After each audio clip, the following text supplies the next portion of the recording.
대한예수교 장로회 제74회 총회를 잘 다녀왔습니다. 총회 일정 중에 이번 74회 총회 참석이 마지막인 총대들을 앞으로 모시는 시간이 있었습니다. 그분들 앞으로 모셔놓고 목사님 한 분, 장로님 한 분이 그동안 이 총회 총대로 참석하면서 느낀 소회를 말하는 시간을 가졌고, 그리고 또 목사님 한 분이 기도를 하였습니다. 이 마지막 총대들은 올해 연말에 은퇴하는 목사와 장로들입니다. 한 교회를 정년까지 봉사하신 분들입니다. 앞에 나와 있는 이 총대들을 보면서 자리에 앉아 있는 많은 총대들이 어떤 생각을 했을까요? 저는 그런 생각을 했습니다. 이 정년이라는 이 만 70세까지 목사와 장로로서 교회를 섬겼을 때에 참 어려운 일이 많았을 것이다라는 생각을 동시에 했고, 또 하나는 그 목사로서 걸어가야 할 길과 장로로서 걸어가야 할 길을 끝까지 걸어왔다는 생각을 하면서 큰 도전과 감동이 되었습니다.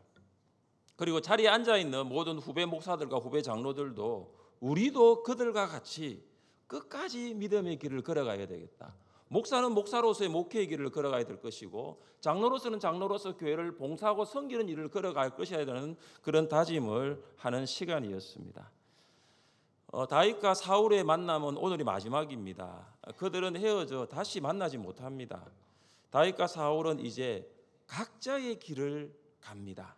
25절 마지막 문장을 보십시오. 25절 마지막 문장은 이렇습니다. 다윗은 자기 길로 가고 사울은 자기 곳으로 돌아가니라. 다윗은 다시 자기 길을 갑니다.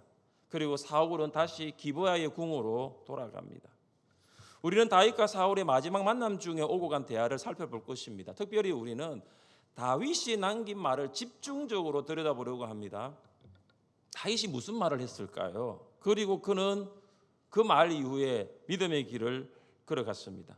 우리는 다윗이 남긴 말을 집중적으로 살펴봄을 통해서 우리 또한 끝까지 믿음의 길을 걸어갈 수 있기를 바랍니다. 어떻게 하면 우리도 다윗처럼 믿음의 길을 끝까지 걸어갈 수 있을까요? 첫째, 하나님만을 예배함으로 끝까지 믿음의 길을 갑시다. 한번 따라해 보겠습니다. 하나님만을 예배합시다. 하나님만을 예배합시다. 하나님만을 예배할 때에 우리는 끝까지 믿음의 길을 갈 수 있습니다. 다윗이 이 사울 군대와의 안전거리를 확보한 이후에 큰 소리로 아브넬을 부릅니다. 아브넬아! 아브넬은 군대 장관이었지만 사울을 제대로 보호하지 못하였습니다. 다윗은 그것을 증명하기 위해서 아브넬에게 사울 왕의 창이 어디 있느냐, 너의 왕의 물병이 어디 있느냐 확인해 봐라 하고 말합니다. 그런데 사울의 머리 옆에 있어야 할 사울의 창과 물병이 보이지 않습니다. 왜 보이지 않죠? 누가 가져갔죠? 다윗이 가져갔잖아요. 사라진 창과 물병은 다윗이 사울을 해칠 수 있었음을 나타내는 증거입니다. 다윗과 아브넬이 서로 대화를 주고받는 사이에 사울이 다윗의 목소리를 듣고 다윗을 부릅니다. 내 아들 다윗아. 다윗은 사울에게 정말로 하고 싶은 말을 합니다. 19절 말씀을 읽어보겠습니다. 19절입니다. 원하건대 내 주 왕은 이제 종의 말을 들으소서. 만일 왕을 충동시켜 나를 해하려 하는 이가 여호와시면 여호와께서는 제물을 받으시기를 원하나이다마는 만일 사람들이면 그들이 여호와 앞에 저주를 받으리니 이는 그들이 이르기를 너는 가서 다른 신들을 섬기라 하고 오늘 나를 쫓아내어 여호와의 기업에 참여하지 못하게 함이니라. 아멘. 자, 이 19절 말씀을 보면 지금 다윗이 이렇게 말합니다. 사울이 자기를 쫓는 이유를 지금 말하고 있어요. 두 가지죠. 첫 번째는 뭐냐 하면 만일 왕을 충동하여 나를 치도록 시키신 분이 하나님이시라면 다윗이 말합니다. 나는 기꺼이 희생 제물이 되겠습니다. 두 번째 뭡니까? 왕을 충동하여 나를 치신 자가 사람이라면 하나님이 아니고 사람이라면 그들은 저주를 받을 것입니다. 여러분, 이 두 가지 중 사울이 다윗을 쫓는 이유가 무엇입니까? 하나님께서 사울을 충동했습니까? 아니면 사람들이 사울을 충동했습니까? 누구죠? 사람이죠. 사무엘상 26장 1절에 따르면 10사람들이 사울에게 와서 다윗이 광야에 숨었습니다라고 밀고했습니다. 여러분, 다윗이 10사람들이 밀고로 사울이 자신을 쫓는 것에 대해서 걱정하는 한 가지 이유가 무엇입니까? 바로 이것이죠. 이는 그들이 이르기를 너는 가서 다른 신들을 섬기라 하고 오늘 나를 쫓아내어 여호와의 기업에 참여하지 못하게 함이니이다. 사울이 사람들의 밀고로 다윗을 쫓으면 다윗은 더 이상 이스라엘 땅에 있을 수 없습니다. 그는 이방 땅으로 갈 수밖에 없습니다. 여러분, 이방 땅으로 가는 것이 무엇입니까? 그것은 이방 신들을 섬기라입니다. 여호와의 기업에 참여하지 못하는 것이 무엇입니까? 그것은 언약 공동체에서 강제로 추방되는 것입니다. 여러분, 왜 다윗은 사람의 충동으로 사울이 쫓는 것을 걱정하고 있습니까? 이것입니다. 이방 땅으로 가게 되면 하나님을 예배하는 언약 공동체를 떠날 수밖에 없기 때문입니다. 여러분, 이스라엘은 어떠한 공동체입니까? 하나님을 예배하는 언약 공동체예요. 다윗은 끝까지 믿음의 길을 가기를 원했습니다. 끝까지 믿음의 길을 가려고 하면 하나님만을 예배하는 언약 공동체에 머물러야 하기 때문입니다. 시간이 지나서 이후에 제사장들이 하나님의 궤를 메고 다윗성으로 올라오고 있었습니다. 다윗은 정말 기뻐서 하나님께 소와 송아지를 제사로 드렸습니다. 그리고 다윗이 어떻게 했습니까? 우리 같이 한번 읽어보겠습니다. 다윗이 여호와 앞에서 힘을 다하여 춤을 추는데 그때에 다윗이 배 에봇을 입었더라. 아멘. 이제 법궤가 하나님의 언약궤가 다윗성으로 들어올 때 다윗이 하나님 앞에서 춤을 추었습니다. 하나님의 언약궤가 다윗성으로 올라오는 것을 보고 너무 기뻤습니다. 가만히 있을 수가 없었어요. 그냥 왕으로서 품위를 지키고 왕으로서 채통을 지킬 수가 없었던 거죠. 언약궤가 들어오니까, 하나님의 궤가 들어오니까 힘을 다해 하나님을 찬양하고 춤을 추었습니다. 이것이 다윗의 예배입니다. 이것이 다윗이 드리는 예배예요. 다윗은 시편에서 이런 고백을 합니다. 주 나의 하나님이여, 내가 전심으로 주를 찬송하고 영원토록 주의 이름에 영광을 돌리오리니 이는 내게 향하신 주의 인자하심이 크사 내 영혼을 깊은 소울에서 건지셨음이니이다. 우리는 다윗의 고백을 통해서 다윗의 예배를 알 수 있습니다. 다윗은 전심으로 하나님을 찬양했어요. 마음을 다하여 하나님을 찬양해서 내가 영원토록 하나님을 예배하겠습니다. 그런 마음을 가졌어요. 여러분, 왜 다윗이 전심으로 마음을 다하여 내가 영원토록 하나님을 예배하겠습니다 이런 고백을 했을까요? 바로 이것입니다. 이는 내게 향하신 주의 인자하심이 크사 내 영혼을 깊은 소울에서 건지셨음이니이다. 나를 향하신, 다윗 나를 향하신 하나님의 인자하심이 너무 크기 때문에 하나님께서 다윗의 영혼을 깊은 음부에서 구원하셨습니다. 할렐루야. 사랑하는 성도 여러분, 우리가 하나님만을 예배할 때에 끝까지 믿음의 길을 걸어갈 수 있습니다. 전심으로 예배하십시오. 마음을 다하여 예배하십시오. 영원토록 하나님만을 예배하겠다고 고백할 수 있기를 바랍니다. 왜 우리가 이렇게 예배 드릴 수 있어야 합니까? 왜 전심으로 마음을 다하여 영원토록 하나님을 예배할 수 있어야 합니까? 이것이죠. 하나님께서 허물과 죄로 죽었던 나를 구원하여 주셨기 때문에, 하나님께서 사탄의 종에서 나를 구원하여 하나님의 자녀라는 특권을 주셨기 때문이에요. 하나님이 나의 아버지이시기 때문에. 요즘 추석 명절 혹은 설 명절이 되면 오후 예배를 거의 드리지 않습니다. 물론 이제 성도님들이 이제 빨리 고향으로 아니면은 추석을 보내기 위해서, 명절을 보내기 위해서 가기 위한 교회의 별회라고 저는 생각이 합니다. 그러나 저는 생각이 좀 다릅니다. 달라요. 이번 추석은 특별히 수요일까지입니다. 우리가 추석 명절이라도 오후 예배를 왜 드립니까? 뭐 가실 분들은 가시겠지만 교회는 명절이라도 예배를 하지 않습니다. 왜 예배를 드립니까? 하나님께서 우리를 구원하셨기 때문에. 보통 교회는 추석 명절이면 새벽기도 안 합니다. 제가 한번 이게 보니까 새벽기도를 안 하는 교회들이 굉장히 많이 늘어났어요. 추석 당일은 당연히 안 하고요. 왜 우리가 추석 명절이라도 새벽 기도를 합니까? 주의 은혜로 구원받아 하나님의 자녀가 되었기 때문이에요. 그래서 예배 드리는 거예요. 물론 오늘 오후에 가실 분들은 가시면 됩니다. 또 부담돼 가지고 목사님 또 오후 예배 그냥 가시면 돼요. 그러나 저의 목회 생각은 그래요. 우리 장로님의 생각은 그렇습니다. 우리 예배를 쉴 수는 없다는 거죠. 왜냐, 우리가 구원받아 하나님의 자녀가 되었으니 남아 있는 분들의 예배를 드리시면 됩니다. 사랑하는 부모 여러분, 여러분 자녀들이 끝까지 믿음의 길을 가기를 원하십니까? 그러면 여러분이 먼저 하나님을 예배하십시오. 여호수아가 이스라엘 백성에게 하였던 설교가 여러분이 여러분 자녀 세대에 할 수 있는 권면이 될 수 있기를 바랍니다. 여호수아가 이런 고백을 했지요. 오직 나와 내 집은 누구를 섬기겠다고요? 여호와를 섬기겠노라. 이 말이 뭡니까? 오직 나와 내 집은 하나님만을 예배하겠습니다. 추석 때 가정 예배 순서지를 만들었습니다. 여러분 자녀들과 꼭 예배 드릴 수 있기를 바랍니다. 드려보십시오. 시간 얼마 안 걸립니다. 그러나 그거 끝나고 여러분 카페 가고 또 식사하시고 교제 나누는 시간은 충분히 있습니다. 추석 때 가정 예배 순서지를 가지고 꼭 예배를 드리십시오. 이것이 여러분의 자녀가 끝까지 믿음에 걸어갈 수 있는 첫걸음이 될 수 있습니다.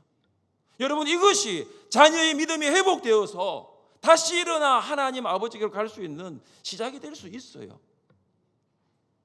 엄마 아빠 또 예배예요. 아니야. 추석을 주신 하나님께 감사드리자. 지난 시간 동안 하나님 인도하신 것 감사드리자. 자, 자리에 앉아라. 자, 추석 가정 예배 순서지 아빠가 챙겨왔으니까 한 장씩 받아. 아니면 요즘은 사진을 찍어가지고 자, 핸드폰에 다 공유했으니까 가족 톡방에 들어가서 자 보자. 그 예배를 드려야 됩니다. 아빠 또 예배해요. 엄마 좀 예배 드리지 마세요. 아니야. 예배 드려야지. 하나님께서 우리 가정을 인도하신 거 감사하는 예배 드리자. 여러분 그렇게 꼭 하십시오. 그러면 자녀들이 배웁니다. 우리 가정의 중심은 하나님이시고 우리 엄마 아빠는 어떤 일보다 예배가 우선순위가 있구나. 여러분 하나님만을 예배하세요.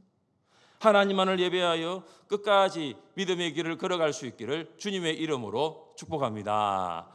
둘째, 공의를 행함으로 끝까지 믿음의 길을 갑시다. 따라해 보겠습니다. 공의를 행합시다. 공의를 행합시다. 사울은 다윗의 말을 듣고 자신의 잘못을 인정하고 다윗에게 나와 같이 궁으로 돌아가자라고 권면합니다. 그러나 다윗은 사울의 말에 응답하지 않습니다. 사람을 보내요. 여기 창과 물병을 찾아가라고 말을 합니다. 그리고 다윗이 이런 말을 합니다. 23절 말씀을 함께 읽겠습니다. 23절입니다. 여호와께서 사람에게 이는 여호와께서 오늘 왕을 내 손에 넘기셨으되 나는 손을 들어 여호와의 기름 부음을 받은 자 치기를 원하지 아니하였음이니이다. 아멘. 다윗은 지금 하나님을 어떤 분으로 알고 있습니까? 공의와 신실을 따라 갚으시는 하나님으로 고백하고 있습니다. 그래서 다윗이 사울을 치지 않았어요. 다윗이 사울을 칠 수 있었습니다. 왜냐? 사울 머리 옆에 있는 창과 물병을 가져왔잖아요. 그것은 다윗이 사울을 칠 수 있었다는 증거잖아요. 그럼에도 불구하고 다윗이 사울을 치지 않은 이유는 그가 하나님의 기름 부음을 받은 왕이었기 때문입니다. 공의는 의를 기초로 하고 있습니다. 하나님은 공의로우신 줄 믿습니다. 하나님은 공의의 하나님이에요. 여러분 이것이 무슨 말입니까? 하나님은 옳은 일을 행하시는 분이다. 하나님은 옳은 일을 행하시는 분이시다라는 거예요. 하나님께서 소돔과 고모라를 심판하시겠다고 하셨을 때 아브라함이 하나님께 무슨 질문을 했습니까? 이렇게 질문합니다. 아브라함이 하나님께 세상을 심판하시는 이가 정의를 행하실 것이 아니니까. 여러분 이 질문이죠. 이 질문에 대한 대답은 무엇입니까? 세상을 심판하시는 이가 정의를 행하실 것이 아니니까. 정의를 행한다는 거예요? 안 행한다는 거예요? 정의를 행한다는 거죠. 세상을 심판하시는 이 누구십니까? 하나님. 정의, 다시 말해서 공의를 행하십니다. 여러분 공의가 무엇입니까? 공의는 하나님의 말씀에 비추어 옳은 일을 행하는 것입니다. 굉장히 중요한 여기 단어가 뭐냐면 하나님 말씀에 비추어라는 거죠. 공의의 기준이 무엇입니까? 하나님 말씀 성경입니다. 나의 경험과 나의 지식이 아니고 공의의 기준은 성경이에요. 그리고 공의의 방식은 무엇입니까? 행함이죠. 여러분이 성경을 읽을 때 공의를 발견했다면 그것은 공의를 행하는 데까지 가야 되는 거죠. 여러분이 성경을 읽을 때 성령께서 이렇게 말씀하십니다. 선행을 배우며 정의를 구하며 학대받는 자를 도와주며 고아를 위하여 신원하며 과부를 위하여 변호하라 하셨느니라. 이 말씀에 여러 동사들이 나오죠. 도와주라, 신원하라, 변호하라. 학대받는 자 생각만 하지 말고 학대받는 자를 도와주라. 고아와 과부를 생각만 하지 말고 고아와 과부를 보호하고 변호하라라는 거죠. 여러분, 공의는 행함을 전제로 하고 있습니다. 하나님께서는 공의를 생각만 하지 말아라. 공의를 말만 하지 말아라. 공의를 행하라고 말씀하고 있습니다. 학대받는 사람만 생각만 하지 말고 여러분 주변에 있는 고아와 과부에 대해서 말만 하지 말고 하나님께서는 도와주라는 거예요. 보호하라는 거예요. 그들을 위하여 변호하라는 거예요. 야고보도 공의에 대하여 행하라고 합니다. 우리 함께 읽어보겠습니다. 하나님 아버지 앞에서 정결하고 더러움이 없는 경건은 고아와 과부를 그 환난 중에 돌보고 또 자기를 지켜 새 속에 물들지 아니하는 그것이니라. 아멘. 고아와 과부를 생각만 하라. 고아와 과부에 대해서 말만 하라고 하지 않습니다. 고아와 과부를 돌보라. 고아와 과부를 돌보기 위해서는 그들의 필요를 준비해야 됩니다. 고아와 과부를 돌보기 위해서는 그들을 방문해야 됩니다. 이것이 성경이 말하는 공의입니다. 그래서 하나님께서는 아모스 선지자를 통해서 우리에게 이렇게 말씀하십니다. 오직 정의를 물같이 공의를 마르지 않는 강같이 흐르게 할지어다. 하나님께서는 우리 하늘샘 교회를 향해서 하늘샘 교회 너희는 공의를 마르지 않는 강같이 울산 동구에 흐르게 하라고 말씀하고 있습니다. 여러분, 지금 이 시대는 공의가 사라져버린 시대예요. 국가복지 예산이 매년 증가하고 있습니다. 작년 복지부 예산이 얼마였는가 보니 작년 2023년도에 109조였습니다. 그럼 109억도 아닙니다.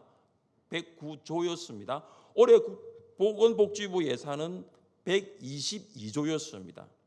어마어마합니다, 여러분. 122조 어마어마합니다.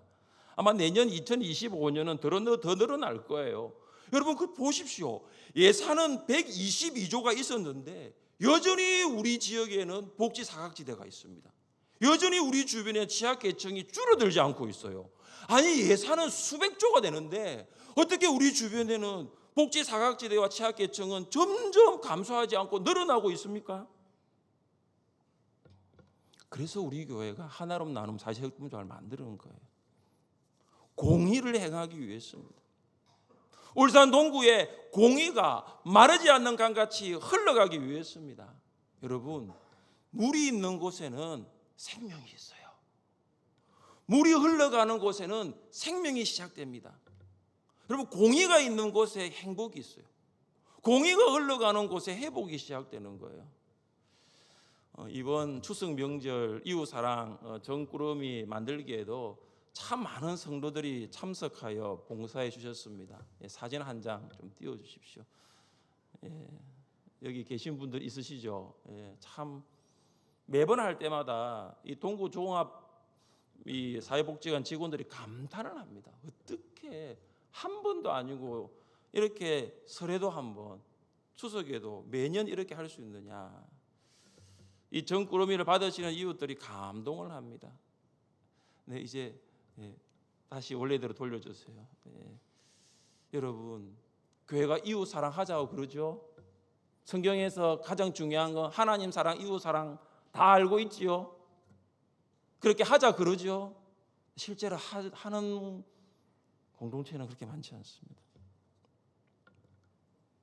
이웃 사랑은 생각만이 끝나는 게 아니에요. 이웃 사랑은 말만 하는 게 아니에요. 이웃 사랑은 기도만 하는 게 아니에요.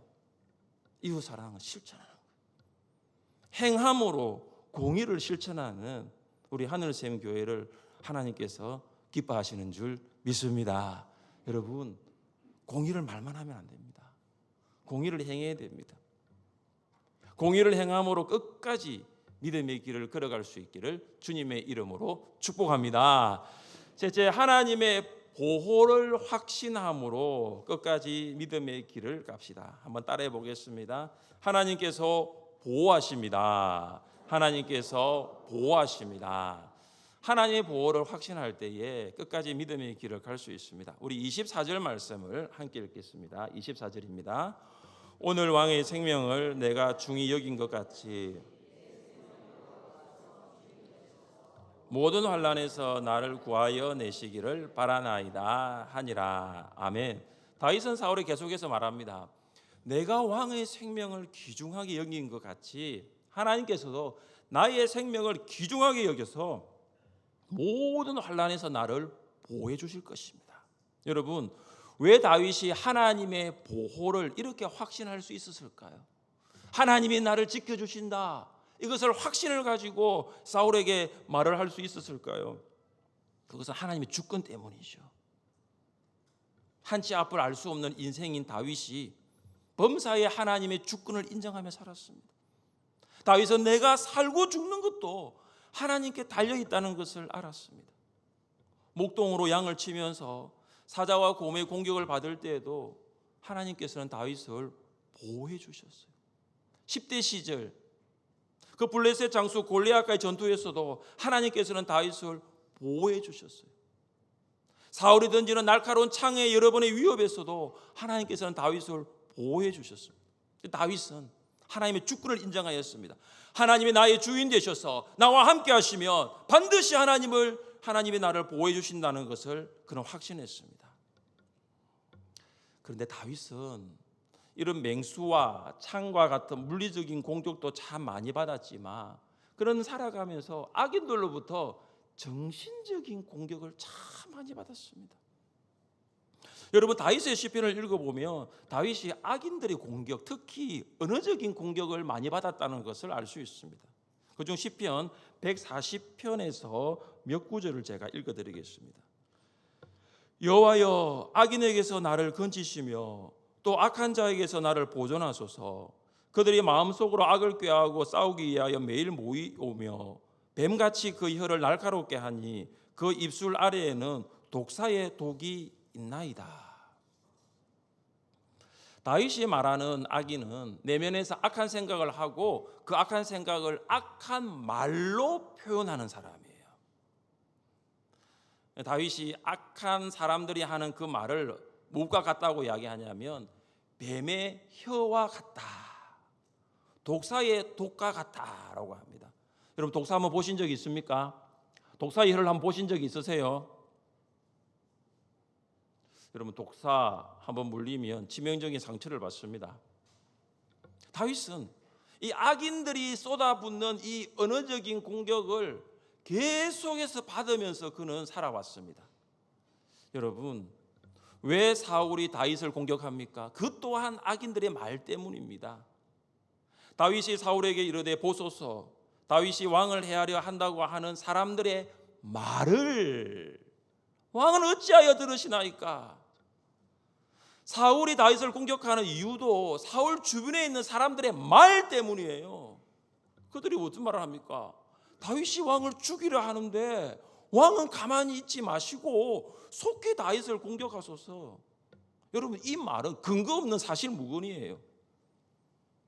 사자와 곰의 발톱과 이빨보다도 더 날카로운 것이 여러분 말입니다. 악인들의 말이에요. 골리앗의 창과 사울의 단창보다 더 빠른 것이 악인들이 쏟아내는 말이에요. 그런데 다윗은 이런 말에도 끄떡하지 않습니다. 다윗은 끄떡하지 않아요. 왜 끄떡하지 않습니까? 그는 기도하였기 때문입니다.